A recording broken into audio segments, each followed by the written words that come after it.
ഈ തെരഞ്ഞെടുപ്പിൽ ഞങ്ങൾ ഈ സംസ്ഥാനത്തെ ജനങ്ങൾ ചർച്ച ചെയ്യണമെന്ന് ആഗ്രഹിച്ച വിഷയങ്ങൾ ആ തെരഞ്ഞെടുപ്പിൽ ചർച്ചയാകാൻ ആഗ്രഹിച്ചു. ഉദാഹരണത്തിന് 5 മാസമായി ക്ഷേമ പെൻഷൻ കുടിശ്ശികയാണ്.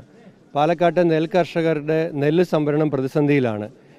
ADM നവീൻ ബാബുവിൻ്റെ ആത്മഹത്യ അല്ലെങ്കിൽ മരണം സർക്കാർ ജീവനക്കാർക്കിടയിലും മനുഷ്യത്വമുള്ള മനുഷ്യർക്കിടയിലും കേരളത്തിലെ ഗവൺമെൻറ്റിനോട് ആ പ്രതികളെ സംരക്ഷിക്കുന്ന സംവിധാനത്തോടുള്ള വെറുപ്പ് അതൊരു വിഷയം ആയണം എന്നുള്ളത് ഞങ്ങൾ ആഗ്രഹിച്ചു. വയനാട് ദുരിതം, ആ ദുരിതത്തിൽ അകപ്പെട്ട ആളുകൾക്ക് യാതൊരു സഹായവും നൽകാത്ത കേന്ദ്ര സർക്കാരിൻ്റെ സംസ്ഥാന സർക്കാരിൻ്റെ സമീപനം അവിടെ രാഷ്ട്രീയ വിഷയമായി ചർച്ച ചെയ്യണം. വിലക്കയറ്റം ചർച്ച ചെയ്യണം. PSC റാങ്ക് ഹോൾഡേഴ്സ് വലിയ തോതിലാണ് രാഹുലിനെ പിന്തുണച്ചത്. ഞങ്ങൾക്ക് അവരുടെ എല്ലാം വോട്ട് കിട്ടി. ആ വോട്ടെല്ലാം കൂടെ ചേരുന്നതാണ് ഈ 18,000. നിങ്ങൾ ചില പേരുകൾ പറഞ്ഞിട്ട് LDF അവർ പറഞ്ഞ ചോദ്യം നിങ്ങൾ അവർക്ക് വേണ്ടി ചോദിക്കണം. അവരിപ്പോൾ ഞങ്ങളോട് ചോദ്യം ചോദിക്കാൻ ഇവിടെ ഇല്ലാത്തതുകൊണ്ട്.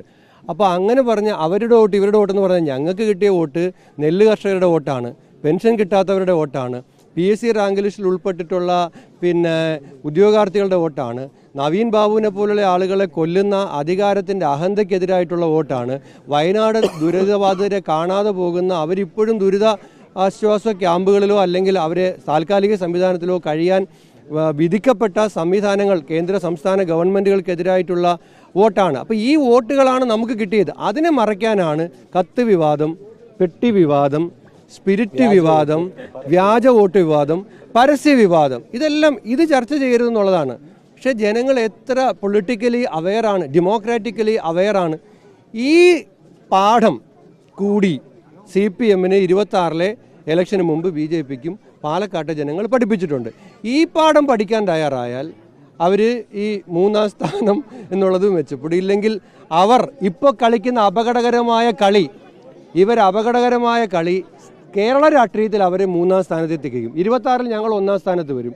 ഈ അപകടകരമായ കളിയാണ് മുന്നോട്ട് കൊണ്ടുപോകുന്നതെങ്കിൽ കേരള രാഷ്ട്രീയത്തിലെ 3-ാം സ്ഥാനത്തിലേക്ക് അവരാൽ തന്നെ എത്തപ്പെട്ടുകൊണ്ടിരിക്കുകയാണ്. അതായത് ഈ പഞ്ചായത്ത് തെരഞ്ഞെടുപ്പിനകത്തേക്ക് BJPക്ക് സ്പേസ് കൊടുക്കുകയാണ് എന്നാണ് പറയുന്നത്. അല്ല, ഇവരുടെ രണ്ടുപേരുടെയും ഭാഷ ഒരുപോലെയല്ലേ? എന്തൊരു നാണക്കേടാ. നോക്കൂ, ഒരേപോലെ സംസാരിക്കുകയാണ്. മറ്റേ സിനിമയെ കണ്ടില്ലേ, സൈക്കിളിൻ്റെ പുറയിലും ചവിട്ടുന്ന ആളെന്ന് പറഞ്ഞു, ചേട്ടൻ്റെ ശബ്ദം തന്നെയാണ് എനിക്കെന്ന് പറയുന്ന പോലെയാണ്. അങ്ങനെയാണ് നമ്മൾ കേട്ടത്.